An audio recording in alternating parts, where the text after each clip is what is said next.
Ya, saya hadir di sini karena diundang ya untuk pertemuan perdamaian. Mungkin itu hasil mediasinya seperti apa? Ya, hasil mediasinya ya kita berawal dengan baik-baik ya. Kodlu juga sudah mengakui kesalahan ya dan sudah menyampaikan permohonan maaf ya, dan kami hanya menyampaikan bahwa kami sudah terima permohonan maafnya, namun kami mengalami kerugian. Nah, kerugian inilah yang kami sudah menyampaikan ya, tetapi belum ada titik temu. Itu saja. Mungkin selanjutnya dengan kuasa hukum saya ya.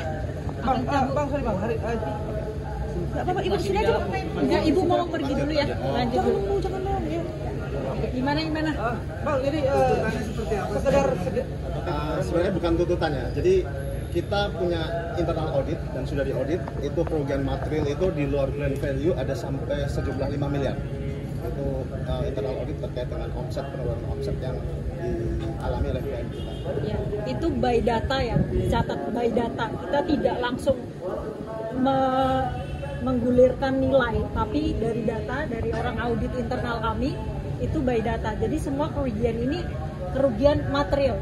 Di samping material, kita punya kerugian immaterial yang perlu dipahami. Beberapa brand itu memutus kontrak kami dengan kami itu yang justru nilainya lebih besar daripada nilai material.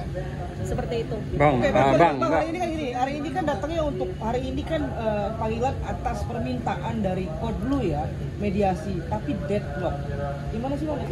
Ya, jadi Kodlu bersurat ke penyidik untuk melakukan restoratif justice ya, namanya RJ ya. Lalu kita diundang, kita sebagai pelapor kita hadir. Lalu ya di situ disampaikan permintaan maaf, mengakui segala macam. Lalu kita mempertanyakan bagaimana pertanggungjawaban dengan kerugian yang dialami oleh klien kita. Gitu. Seperti itu. Akhirnya, bang, terus ya, lanjut. Gimana bang? Lanjut dulu. Lalu bagaimana pertanggungjawabannya? Kerugiannya ini by data. Seperti itu. Tapi ya itulah awal mula terjadi deadlocknya itu. Bang, tadi keluar nilai 5 miliar bang ya, by data tadi kan gitu. Itu periode berapa sampai berapa bang? Tentunya kalau periode jelas ya, kapan Kodlu itu mengupload, kemudian kita lihat dari setelah mengupload aja H+1 kita langsung di cut brand, kontak dengan brand gede, salah satu brand besar di Indonesia. Kemudian selanjutnya kan akhir tahun itu selalu menjadi momen bagi kami nih, karena perusahaan bakery itu momen Natal dan Tahun Baru kita menurun drastis. Itu yang menjadi nilai kerugian material dari kami, seperti itu. Berapa persen penurunannya mbak? Laporan juga mungkin berarti akan lanjut ya setelah mediasi. Proses hukum tetap lanjut. Ya. Jadi kesimpulan sore ini proses hukum tetap lanjut. Mbak, berapa persen yang tadi dari penurunan omsetnya itu? Berarti 5% itu berapa? 5 miliar itu berapa persen bang? 5 miliar by data, by audit. Berarti persennya berapa? Persentasenya Hampir 30%-an lebih gitu. Jadi bisa dicek. Jadi kita itu tidak datang dengan tidak membawa bukti, tidak.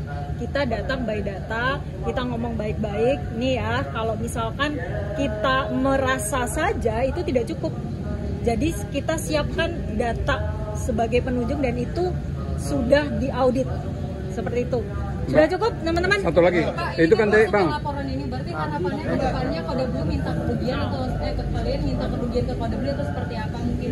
ya kalau kerugian kan pasti karena bisa dibuktikan. Kalau memang deadlock di polisi, proses hukum di pidana kita tetap lanjut. Ada kemungkinan juga kita akan melakukan gugatan di perdata untuk minta ganti kerugiannya. Mungkin cukup ya itu ya. Kapan bang gugatan perdatanya bang? Kenapa? Kapan gugatan perdata? Ini kan baru deadlock. Nanti kita siapkan segala sesuatunya.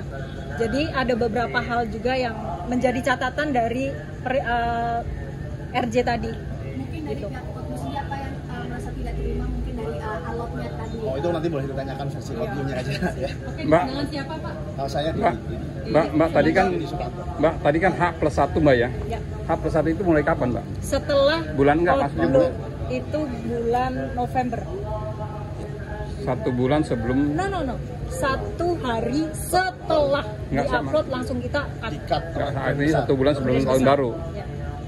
1 bulan sebelum tahun baru. 1 hari setelah upload. 1 hari setelah upload kita di-cut oleh salah satu brand besar kerjasamanya. Jadi itu dampak juga material yang kita perhitungkan. Ya, jadi nggak main-main ya. Ini pelajaran juga buat semuanya.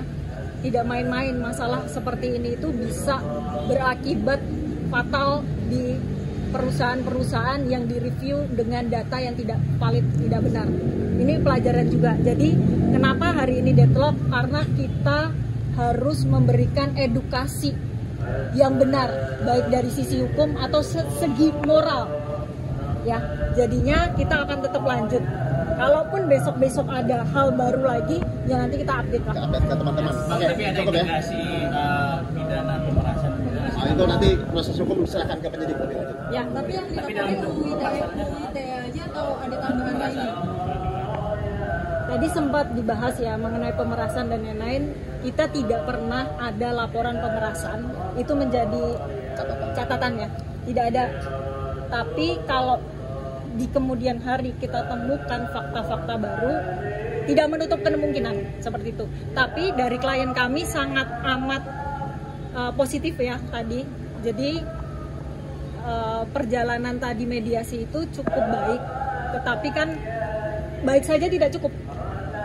Ada konsekuensi yang harus diterima oleh orang-orang yang sudah melakukan sesuatu hal yang merugikan seperti itu. Berarti concernnya tuh sebenarnya di kerugian ya kayak sebenarnya concernnya ya bisa dibilang ya. Ya, kerugian salah satu bagian ya. Jadi salah satu poin ya memang itu real kerugian yang dialami oleh klien kita mempertanyakan siapa yang mau bertanggung jawab hal seperti ini. Kalau kontennya memang ternyata tidak benar seperti yang dikontenkan, lalu ini ada kerugian nih, siapa mau bertanggung jawab atas kerugian ini? Kan Bang, sekarang roda bisnisnya udah mulai jalan normal kembali atau seperti apa? Belum sepenuhnya. Ya, Artinya efek itu masih ada. efek ini masih ada sampai detik ini. Itu ya. Udah ya. Makasih loh ya. Ya, makasih ya. Thank you. Dedi Sutanto, RG